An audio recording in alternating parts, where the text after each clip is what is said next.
All right, as far as the injuries go, Cyrus didn't practice today, but making improvement there.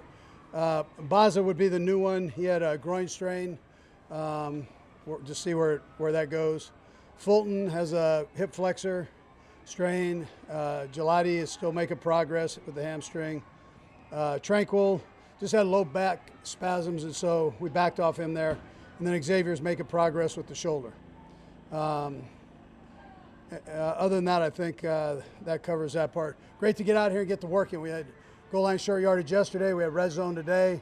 Guys are working hard at the different situations and field positions, and the main thing is they're challenging each other and getting better every day here. So that's important. Anyways, time's yours. And you saw Felix with the one sub today. What kind of progress has he been making? Yeah, so with Gelati down, he's getting a few more reps in there, doing a nice job. You can tell that his explosion off the ball is better. He's, and then he's working through just playing, but he's doing a nice job with it. Way different though, getting off of the ball. If there was one thing that jumps out at me, it's that. Coach, Reid seems to be getting more live reps. He even took a little hit today. Yeah, no, he got a lot of good reps today, which is important. He's just got to, ease him back in and just keep working, and we know he's a good football player. So, and you can see he actually got better as practice went on, so that was a good thing. Andy, we didn't see Jake Renningstool much last year, tight end. What do you see from him? He had the hamstring, so right away, even in the mini camp. So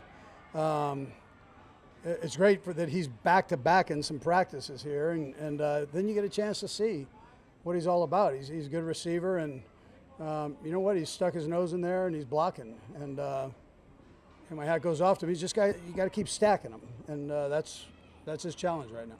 You mentioned stacking with Demercado. What have you seen as far as the little things you got to do, pass protection? Yeah, so I like the pass protection. I like the way when he's not going to bounce anything or do that. He sees it and then he lowers it and he hits it, and in the run game, and I think that's important. Pass routes are pretty good, so he's played. He's got experience. It's just pushing yourself through this workload, and I like what I'm seeing here the last couple of days. Kind of the same thing with Johnson as he came along. Yeah, same deal. Now younger guy, so he's learning as he goes here, and he's pushing himself. So you saw a couple of these where he's got to drop the pad level down. You go in high at this level, and you're going to get rearranged, and you don't want that to happen. Xavier and Cyrus down. What have you learned about some of your younger receivers, like an Andrew Armstrong, for example? Yeah, I like what Armstrong's doing. Big kid, strong. Looks like the quarterback trusts him, both of them, top two guys. They trust him on his route running. He's got good speed for a big kid and good transition. He's not stiff coming out of breaks, and that's important. Then Jimmy's the other one. Jimmy is same thing. He's really shown the last few days here, and that's important for him and his job. With Josh and Kingsley working that line, not as much work as you would like last year, but now they're really getting the full ramp-up process. What are you seeing on that left side line you would like? Yeah, you can see him communicating. Kingsley does a nice job with that, making sure Josh gets all the calls and everything, and so the more they play together, the better it'll be. And they're both very gifted, and so athletically.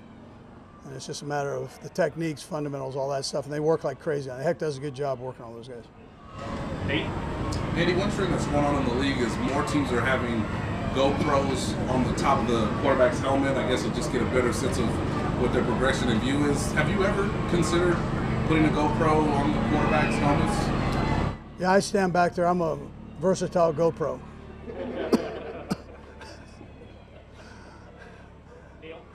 Coach, we see one-on-one versus ones. What's that show you when you see your best on offense versus your best on defense? I like the way they work. They know how to work without falling on the ground and doing that bit, but yet they're still coming and bringing it, which is important. They're willing to work, and they work against each other, and they do it the right way.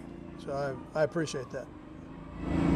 Coach, on Josh, you remember back in camp talking about where his weight was and where he'd like to Yeah. be. How's he doing weight-wise, and what do you see him? Yeah, so he put on weight in the off season. He's been able to maintain it, and I think it'll help him. Just not that he couldn't do it at the other weight, but this gives him a little bit more lead in his pants, and yeah, it pays off for you over time. It pays off for you during the season. Nate, close it up. With Drew being out today, look to see like Jack Cochran was just a lot more active. You learn anything about him as he sort of grows in his Jack career? knows everything. Jack knows all the positions. He knows everything. He's a good special teams player on top of that. So you feel comfortable as a coach putting him in any of the spots, and he knows that part of it. So you need a couple guys like that out there. Okay, thanks. All right, good. Yeah, thank you. Here's the Butker. So you're someone who's always critiquing your own process. I guess this camp, what's your point of emphasis that you're working on? Good question. So with kickers, it's really easy for us to just kick a bunch of footballs all the time, you know. But in a game, what a kicker's asked to do is kind of be able to execute one kick every maybe 15, 20 minutes, right? Because you kick when the offense stalls their drive or after they score a touchdown, obviously you have the extra point. Then the defense goes out there for a whole drive and the offense is back out there, and then boom, you got to go. So I think I've been trying to gain confidence of waiting 15, 20 minutes, and then got to have a field goal. It matters, kicking it with James and Matt, and then however well I do, that's the end result. So in the past, it's easy for practice. You kick a bunch of balls right before the field goal period, you kick great, and then you're kind of done for the rest of the day. But I'm trying to take advantage of these longer practices, treat it like a game, and do what I'm going to be asked to do in a game, which is just one kick every 20 minutes or so.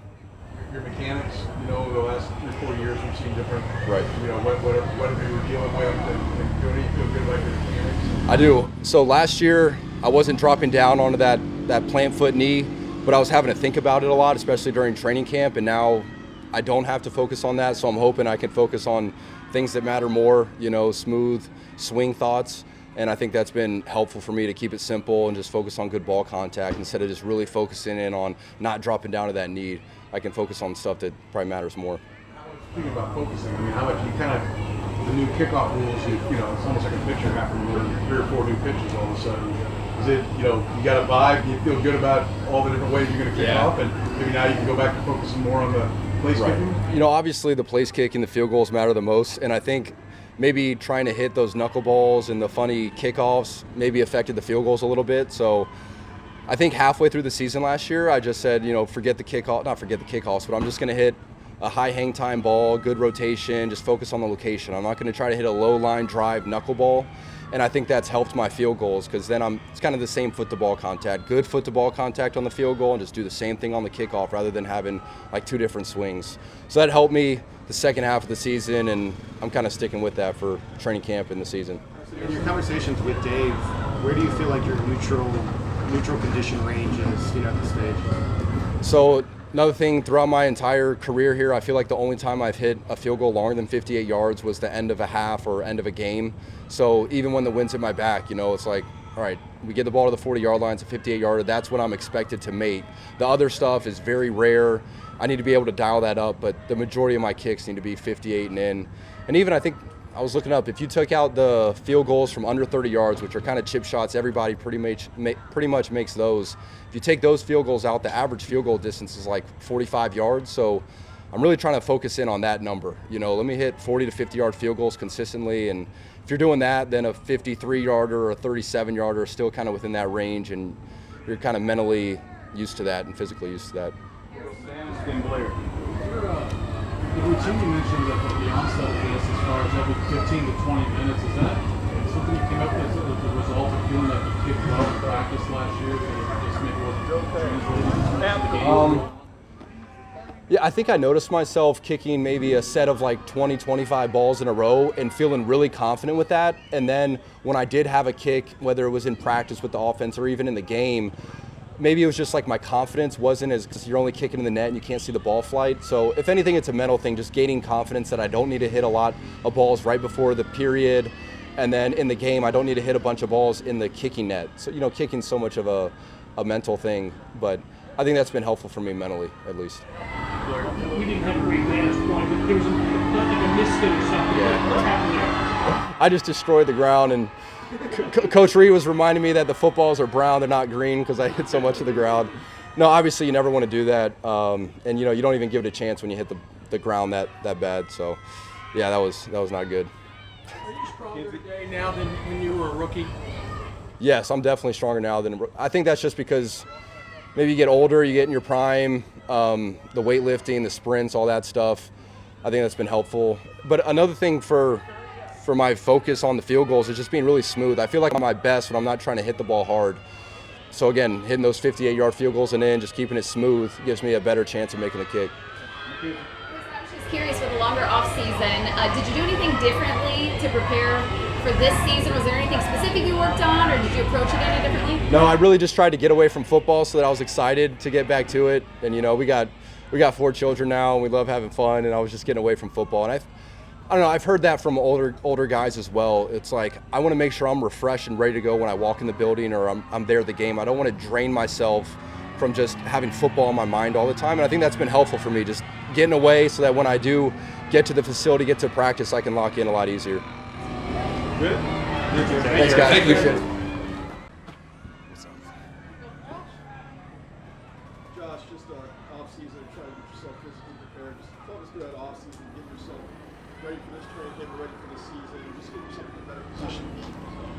Yeah, I mean, I just kind of trying to add off of last year. Obviously, I went against a lot of good DNs, and I have 1 year of familiarity with the playbook, so it was really just kind of stacking up on that. That way I can come into training camp ready. And physically, just getting your body right for this, just what the process and transformation for that? 100%. Josh, you went through one-on-ones last year, this time in camp. Is there anything you wanted to work on differently now having gone through the experience one time? I think just going back to the basics and kind of mastering that, I think you can never go wrong with that. So every time we come out in training camp and we're going against each other, I just try to literally hone in on those basic techniques. Josh, from your perspective, what have you seen from Mason Thomas in these early days? Extremely explosive. You almost have to be offsides to kind of stay in front of him. So I think he'll definitely keep me in any tackle on their toes to make sure you're on the snap count for sure. Josh, I know you're not a veteran guy, but still, Cleve's going through what you went through last year, just getting some starters reps in the tackle. What kind of memories do you have from that you can maybe impart on him?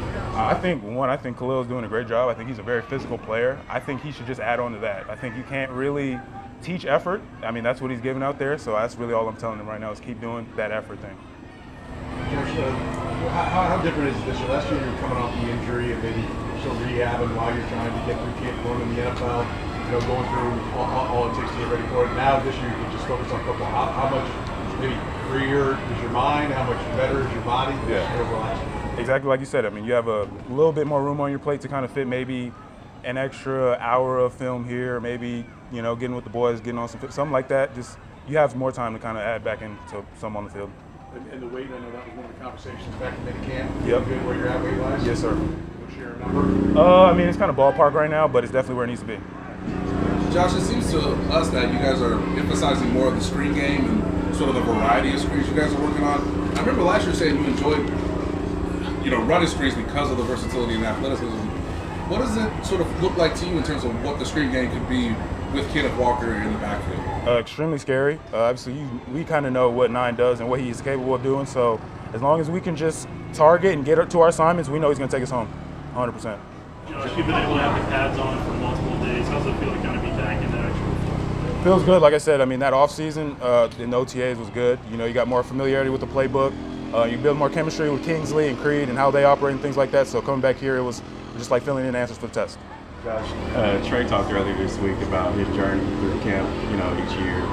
He's in year 6. How much has he poured into you about, year by year? 100%. I think Trey is one of the bigger role models for me coming into the league. I think everything he does in terms of how he comes into, how he approaches every drill, every workout is just, I think, what an O-lineman is supposed to be. So I just try to take from that and build my own kind of, taste to it in terms of a pro. Last one, anyone? You mentioned the chemistry you and Kingsley. How's that developing over these training camps? Yeah, I mean, I understand how he kind of goes about blocks now, kind of what he's seeing and when he's coming to the line. So, I mean, if I can kind of understand and kind of have that telepathy with him, then I think we can play a lot faster. Thanks, Josh. Got it. What made Kansas City a fit for you when you were in different places? Just this storied franchise. I'm honored, blessed to be here, and who wouldn't want to come play for Coach Reid?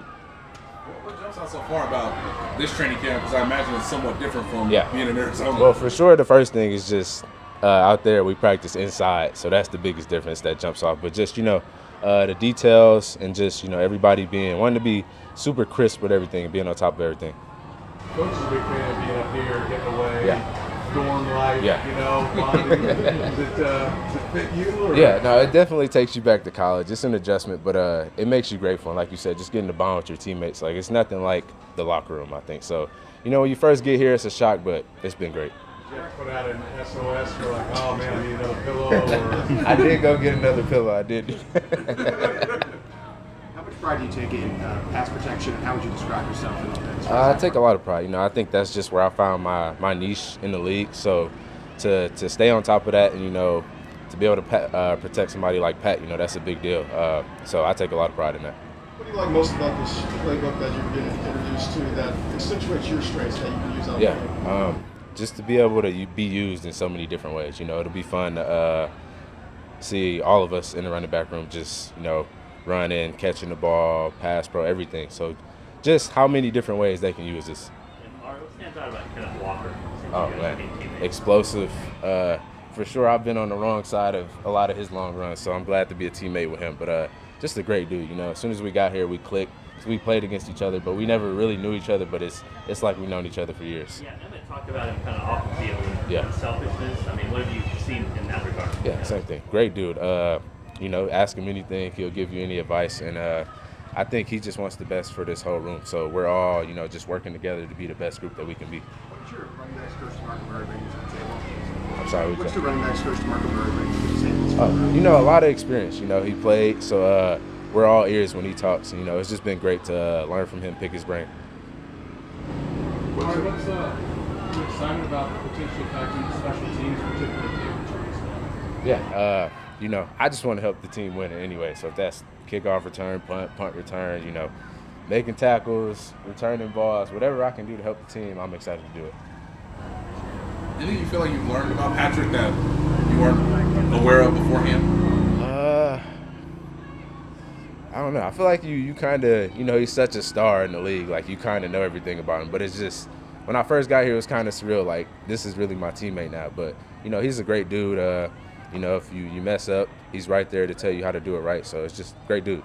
How does having a guy who's as accomplished as he is be the guy leading the show? Yeah, it's awesome. Once in a lifetime thing for sure. So, I'm not taking anything for granted, be right where my feet are and just take every moment as it goes. Just the explosiveness, how much they can bring that to this run game that you have. I think we just want to be the best in the league, whatever way that can be. Like I said, run game, pass game, we just want to light it up, Thanks, Thank you.